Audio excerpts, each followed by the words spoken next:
जोहार सानम को ओका लेका मेना पिया आसाई दिन झोतो हड़ बेस तेगे नापाय तेगे मेना पिया आले हो बेस के मेना लिया। तो नितो दो बाजाक काना बेला तीनक गानी लिया 1:10-15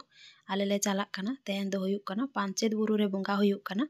तो ओना खातिर हठात गे प्लान हुईना आर जेहेतु बोन हो मेना आकादिया आड़ी दिन खने हेज अकानाय। तो आपे साला ओना को वीडियो बांग शेयर हुई कना चेदा से लई दुहा पेकिन इना किछु दिन माने 8-9 दिन गान इना फोन खराब ताहें कना जार जन्नो वीडियो कोनो किछु एम के बुñ दाड़े कावा। तो ओना खातिर आपे साला शेयर हो बांग हुई कना। तो चलो आले मोटा मोटी नितो दोले सेटेर आकाना आर नुआ पांचेत बुरु रे बोंगा दो हुयुक काना मिद दिन गे हुयुआ आर तेहना तारीख दो हुयुक काना 15 नवंबर माने हुयुक काना बिरसा मुंडा जन्मदिन। तो चलो बोन नेल हुई लेन गे पांचेत बुरु रे बोंगा को ओका लेका हुयुआ आर ओका लेका हड़ को जावराक काना तारपरे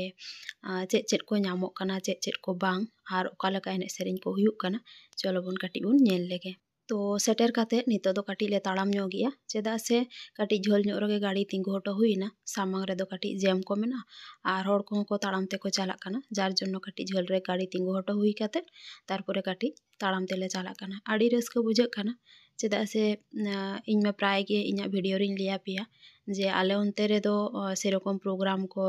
तारपरे आबो सांताड़ को दोकान को जोमा ᱧᱩᱣᱟᱜ ᱧᱟᱢᱚᱜᱼᱟ आबो सांताड़ा दोकान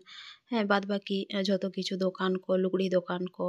नुआ को एकदम बांग ᱧᱟᱢᱚᱜ गिया। तो जार जन्नो नोते रे पुरुलिया रे ताहें काते इन आड़ी गान जायगा दाणा काते माने चेद इन लिया पिया आड़ी किछु एक्सपीरियंस हुई कान तिñा जे आबो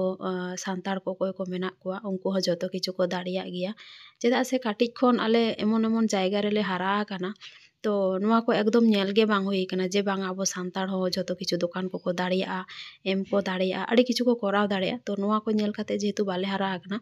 जार जन्नो नेतार नेल काते आड़ी बेसिन बुझवा तबे हे आजम दुñ आजम का जे आड़ी गान होड़ आड़ी किछु को करावा तबे नोय जे दाणा काते जे निजेर मेद ते नेल उनको ठेन खन जहाना हताव उनको साला रोड काते जे रस्का बुझा ओनाटा प्रथम बार फील हुयुक काना आर जे निया मांग रे होका करिन दाणा आका। तो आड़ी बेसिन बुझाव का। तो ओना खातिर तेहेñ दो आलिन लिया पिया से जे हेज रेना दो प्लान मांग खन नोंका किछु बांग ताहें कान थालिया चेदा से बाले बाड़ाय ताहें जे नोड़े गे नोड़े हुयुक काना तेहेन हुयुक काना पांचेत बुरु रे बोंगा हुयुक काना। एक्चुअली उर्मी का को हठात गे सेता पेड़ा हुयुक काना व्हाट्सएप घाटा घाटाते मिटी पोस्टर रे ᱧᱟᱢ किया आर तारपरे गे हठात गे प्लान हुई काना आ तारपरे आड़ी घड़ी गाड़ी को बाले ᱧᱟᱢᱮ ताहें जार जन्नो हेज रेना कोनो प्लान गे बांग हुयुक कान थाहें। तो जाई होक फाइनली चेद इन लिया पिया गाड़ी ᱧᱟᱢ हुईना आर एकदम तोड़ी घड़ी रेडी काते नोय हेज सेटेर कानाले पांचेत बुरु रे बोंगा नेल खातिर। तो चलो बोन ओका लेका एने सेरेñ को हुयुक काना काटी आपे साला शेयर हुई लेन गे।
Subatan dalam kuat.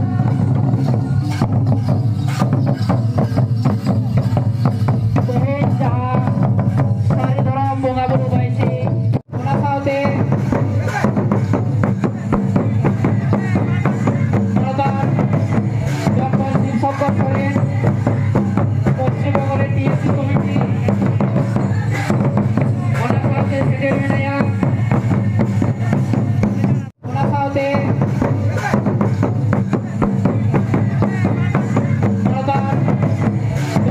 Sokot koren posisi koren TSC komiti ona saate sedih menaya ona saate sedih menaya Suresh Marandi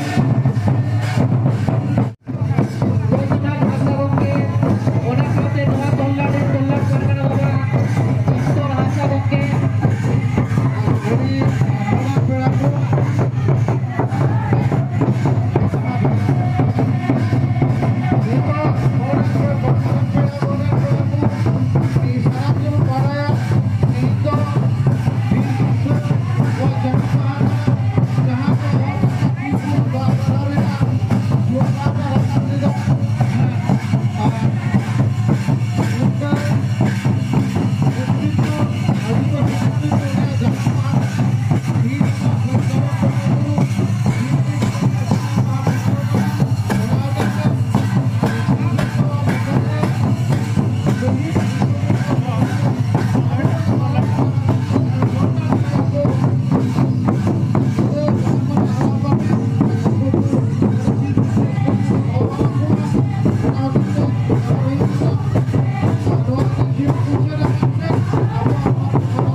Arah lagi di horai kena. Dia kata dia saw tegi ma ado apun apin jahai apun bina puna adi hori bina puna uno hori na okto banu tamuna. तो ñel के ताबोना पे ओकाले का एने सेरेñ को हुईना guest को अप्पायन हुईना तारपरे हुयुक काना नितो दोले चलाक काना बुरु रे ओकारे बोंगा हुयुक काना ओंडे ठेन आर तारपरे हुयुक काना चेद इन लिया पिया ᱤᱧ ᱟᱨ ᱩᱨᱢᱤ ᱠᱟᱠᱩ ᱫᱚ ᱟᱹᱞᱤᱧ ᱫᱚ ᱵᱚᱸᱜᱟ ᱮᱢ ᱫᱚ ᱵᱟᱹᱞᱤᱧ ᱪᱟᱞᱟᱜᱼᱟ ᱵᱚᱸᱜᱟ ᱮᱢ ᱫᱚᱠᱤᱱ ᱪᱟᱞᱟᱜ ᱦᱩᱭᱩᱜ ᱠᱟᱱᱟ ᱩᱨᱢᱤ ᱟᱨ ᱵᱚᱱ ᱟᱨ ᱟᱹᱞᱤᱧ ᱫᱚ ᱠᱟᱹᱴᱤᱡ ᱞᱤᱧ ᱳᱭᱮᱴ ᱦᱟᱛᱟᱲᱟ ᱟᱨ ᱱᱚᱛᱮ ᱧᱮᱞ ᱯᱮ ᱫᱚᱠᱟᱱ ᱯᱟᱴ ᱠᱚ ᱛᱤᱱᱟᱹᱜ ᱠᱚ ᱵᱟᱹᱭᱥᱟᱹᱣ ᱠᱟᱜᱼᱟ ᱟᱨ ᱵᱟᱫ ᱵᱟᱹᱠᱤ ᱦᱟᱱᱛᱮ ᱨᱮ ᱵᱷᱤᱛᱤᱨ ᱥᱮᱱ ᱨᱮ ᱞᱩᱜᱽᱲᱤ ᱠᱚ ᱵᱟᱫ ᱵᱟᱹᱠᱤ ᱪᱮᱫ ᱠᱚᱠᱚ ᱫᱚᱠᱟᱱ ᱟᱠᱟᱜᱼᱟ ᱚᱱᱟ ᱠᱚᱦᱚᱸ ᱚᱵᱚᱥᱥᱳᱭᱤᱧ ᱫᱮᱠᱷᱟᱣ ᱯᱮᱭᱟ ᱛᱚ ᱪᱚᱞᱚ ᱵᱚᱱ ᱱᱤᱛᱚᱜ ᱫᱚ ᱢᱟᱲᱟᱝ ᱵᱩᱨᱩ ᱨᱮ ᱚᱠᱟᱨᱮ ᱵᱚᱸᱜᱟ ᱦᱩᱭᱩᱜ ᱠᱟᱱᱟ ᱚᱸᱰᱮ ᱢᱟᱲᱟᱝ ᱵᱚᱱ ᱪᱟᱞᱟᱣ ᱞᱮᱱ ᱜᱮ ᱟᱨ ᱱᱤᱛᱚᱜ ᱧᱮᱞ ᱯᱮ ᱚᱠᱟ ᱞᱮᱠᱟ ᱦᱚᱲ ᱵᱷᱤᱲ ᱟᱞᱮ ᱡᱚᱠᱷᱚᱱ ᱞᱮ ᱦᱮᱡ ᱞᱮᱱ ᱛᱟᱦᱮᱸᱫ ᱢᱟᱱᱮ ᱥᱮᱴᱮᱨ ᱞᱮᱱᱟᱞᱮ ᱛᱚ ᱛᱚᱠᱷᱚᱱ ᱫᱚ ᱱᱩᱱᱟᱹᱜ ᱦᱚᱲ ᱠᱚ ᱵᱟᱠᱚ ᱛᱟᱦᱮᱸ ᱠᱟᱱᱟ ᱵᱟᱴ ᱱᱤᱛᱚᱜ ᱯᱚᱨ ᱯᱚᱨ ᱦᱚᱲ ᱠᱚᱠᱚ ᱦᱮᱡ ᱥᱮᱴᱮᱨ ᱟᱠᱟᱱᱟ ᱟᱨ ᱟᱹᱰᱤ ᱜᱟᱱ ᱦᱚᱲ ᱫᱚ ᱱᱚᱜᱼᱚᱭ ᱱᱚᱛᱮ ᱨᱮ ᱠᱚ ᱛᱟᱦᱮᱸ ᱠᱟᱱᱟ ᱪᱮᱫᱟᱜ ᱥᱮ ᱱᱩᱠᱩ ᱫᱚ ᱯᱨᱚᱛᱷᱚᱢ ᱨᱮ ᱵᱚᱸᱜᱟ ᱮᱢ ᱠᱚ ᱪᱟᱞᱟᱣ ᱞᱮᱱᱟ ᱟᱨ ᱛᱟᱨᱯᱚᱨᱮ ᱩᱱᱠᱩ ᱫᱚ ᱱᱤᱛᱚᱜ ᱫᱚᱠᱚ ᱨᱩᱣᱟᱹᱲ ᱠᱟᱱᱟ ᱟᱨ ᱤᱧ ᱟᱨ ᱩᱨᱢᱤ ᱠᱟᱠᱩ ᱟᱹᱰᱤ ᱞᱚᱜᱚᱱ ᱞᱚᱜᱚᱱ ᱞᱤᱧ ᱛᱟᱲᱟᱢ ᱟᱠᱟᱜᱼᱟ ᱪᱮᱫᱟᱜ ᱥᱮ ᱟᱹᱞᱤᱧ ᱞᱤᱧ ᱢᱚᱱᱮᱭᱮᱜᱼᱟ ᱡᱚᱛᱚ ᱦᱚᱲ ᱫᱚ ᱵᱚᱸᱜᱟ ᱮᱢ ᱠᱟᱛᱮ ᱠᱚ ᱨᱩᱣᱟᱹᱲ ᱠᱟᱱᱟ ᱟᱨ ᱟᱵᱚ ᱫᱚ ᱱᱤᱛᱚᱜ ᱵᱚ ᱪᱟᱞᱟᱜ ᱠᱟᱱᱟ ᱵᱟᱴ ᱟᱞᱮ ᱜᱮ ᱴᱷᱤᱠ ᱥᱚᱢᱚᱭ ᱞᱮ ᱪᱟᱞᱟᱣ ᱠᱟᱱᱟ ᱪᱮᱫᱟᱜ ᱥᱮ ᱱᱤᱭᱟᱹ ᱥᱚᱢᱚᱭ ᱜᱮ ᱡᱟᱹᱥᱛᱤ ᱦᱚᱲ ᱠᱚ ᱪᱟᱞᱟᱜ ᱠᱟᱱᱟ ᱟᱨ ᱪᱮᱫ तो चलो बन चलाव हुई लन गे और ओकारे पेंडल को हुई कना ओडे खन काटिज झोल ᱧᱚᱜ चलाव हुयुआ और नोडे पांचेत बुरु रे बंगा दो हुयुक कना मिद दिन के हुयुआ मेला हो मिद दिन गे तबेñ लैया पेया अकय को नोआ सुर करे पे ताहेना ᱤᱧ ᱢᱟ पूर्व मेदिनीपुर रिनिज हड़ कनिñ बाट पुरुलिया रे अकय को पे ताहेना नोआ सुर करे पांचेत बुरु सुर करे तो मिद धाव रहो हेज रेना चेष्टाय पे चेदा से आड़ी भागी जायगा और आड़ी बेस बुझाग काना हड़ को नेलते नोडेना प्रोग्राम को नेलते आड़ी बेस बुझाग काना और नोडेना मिटी जिनिस इᱧिñ नेल किया तेन प्रथमिñ आजम किया जे नोडे अकय को बोंगा एम को चला उनको दो पांची ओका गामछा को मेना कोड़ा गिद्रा दो कोड़ा हपन को उनको दो हरो हुयुग ताकुआ और बाद बाकी कुड़ी हपन दो ओका लेका नॉर्मली साड़ी को हरोका उनका हरो हुयुगा और जीन्स को दो एकदम एलाउ बांगा तो ओना खातिर के आड़ी रस्का बुझाइना चेदा से बेसिर भाग काटी काटी कोड़ा गिद्रा को सेना हड़ को नुकुमा जतो हड़ जीन्स को हरोगा जार जन्नो उनको दो एकदम बोंगा को बाको दाड़ेयादा और तार मध्य उर्मी का कुहा पड़ाव कना और इन दो नॉर्मली बोंगा एम दो बइन चला नोडे प्रथम रे किछु दूर हेज काते नोडे हताव के आले हुयुग कना बोंगा रेना भोग और नोडे दो झोतो किछु एकदम रेडी ᱧᱟᱢᱚᱜ ᱠᱟᱱᱟ और नोआ भोग रे चेद चेद ᱧᱟᱢᱚᱜ ᱠᱟᱱᱟ ᱚᱱᱟ ᱢᱟᱲᱟᱝ ᱤᱧ ᱞᱟᱹᱭᱟ ᱯᱮᱜᱮ ᱱᱚᱣᱟ ᱨᱮ ᱧᱟᱢᱚᱜ ᱠᱟᱱᱟ हुयुग ᱠᱟᱱᱟ ᱵᱟᱛᱟᱥᱟ ताबेन और हुयुग काना देसलाई काठी धूप ᱧᱟᱢᱚᱜ ᱠᱟᱱᱟ और हुयुग काना नकुल दाना मेना तो नॉर्मली निया कोगे मेना और बाद बाकी किछु किछु जायगा रे चावले रेना पिठा लेका नेल किया से गुड़ रेना चावले समेत पिठा ओका को लिया ओना को तबे हाँ बुझ बड़ाया नेलते जेटाई बुझाव किया एकदम झतो किछु रेडी मेना बोंगा भोग एम लगी कोनो असुविधा के बांग हुआ और नोड़े दो हुयुक कना बोन और उर्मी जेहेतु बारिया भोग किन हताव किया तो उनकिन दो हुयुक कना बार होड़ते बारिया भोग रे 50-50 काते माने हुयुक कना 100 टाका को हताव के ताकिना। तो चलो आलिंग दो नोते रेलिंग वेट हाताड़ लगे और आकिन दो किन चला कना नितो बोंगा इन काटी मन खराब इन बुझेगा चेदा से इन बी चला दाड़ा तबे नेक्स्ट टाइम माने परेर बछर जखन नोड़े जदिन ताहेना नोड़े पुरुलिया रे तबे अवश्य हेज रेना हुई चेष्टाया और बोंगा एम रेना हुई चेष्टाया चेदा से आड़ी बेस बुझे कान और नोड़ेना नियम कानून को बेस भागी जेटाई लैया पेया आर चेद ओना खातिर के बेस भागी हो बुझेना। तो चलो बोन और उर्मी एकदम सामांग रे मेना किना खाली तीरे बोंगा किन एमा तीरे बोंगा किन एमा और एक्चुअली बोन हुयुक कना दमे रस्के रे मेना कदिया चेदा से बोन प्रथम बार नोंकान जायगा रे बोंगा को एमेदाय लैया पे ताहें से जे आले ओनते रे दो सेरकम माने ओड़ा रेगे जे टुकु बाहा मामोड़े निया को हुयुआ बाट एटा को जायगा रे चलाव काते नोंका बोंगा एम रेना एक्सपीरियंस किंबा फील नोआटा बांग हुई केना तो ओना खातिर काटी रस्के रे मेना कदिया बोंगा रेना जायगा को नेल काते तारपर हड़ को नेल काते बाबा तको मामो ताऊ को खूब उयहर को ताहें चेदा से उनको को दो नोआ को जायगा रे हेज दो अड़ी दरकार पड़ा कना मिद धाव रहो नोआ को जायगा नेल इदी तारपर चेद लेका बोंगा को हुयुक कना काटी नेल बेस भागी को आर चेद आर आले ओड़ा रे माहा कथा चेद इन लिया पिया मा एकदम माने 10-12 गान ले लिया दिया जे चलो काटी बिन चला बोंगा को बिन नेल अगुया बाट आले ओड़ा रे मा हुयुक कना उल्टा दिसम रिनी हड़ चेद कुछ लिया पिया हाँ अड़ी धाव काते ले लिया दिया बाट बाय हेज लेना आले ओड़ा रे हुयुक कना उल्टा इन और उर्मी का को जतो जायगा रे चलाव रेना इन चेष्टाया और आले ओड़ा रे मा दो हुयुक कना एकदम माने चेद इन लिया ओड़ा खन के बाय उडुकुआ जार जन्नो चा हेज के बाय हेज लेना तबे हेज लेन खान किन्तु रस्को होय बुझाव किया और भागी होय बुझाव किया बाट आजा मर्जी आज जुदी बाय हिजुआ उनी दम चिकाइया तो ओना खातिर आले गे एकदम पुन हड़ माने इन उर्मी काकू बोन और उर्मी आले पुन हड़ एकदम सेटर कनाले। तो चलो मोटामुटी बोंगा कोमा कमप्लीट है ना और नितो दोले रुवाड़ कना तो जतो बेसी हड़ ले रुवाड़ कना तार थेके बेसी हड़ नितो आरो को चला कना बोंगा एम तो हड़ कोमा एकदम हर करे पे नेलेट कुआ चेद लेका भीड़ तबे तेलकुपी रे आले जखन ओंडे मा बोंगा हुयुआ सितुंग दिन ओंडेना भीड़ दो मन हुयुक कना जास्ती गे बुझा चेदा से ओंडे जायगा को काटी शॉर्ट ᱧᱚᱜ गिया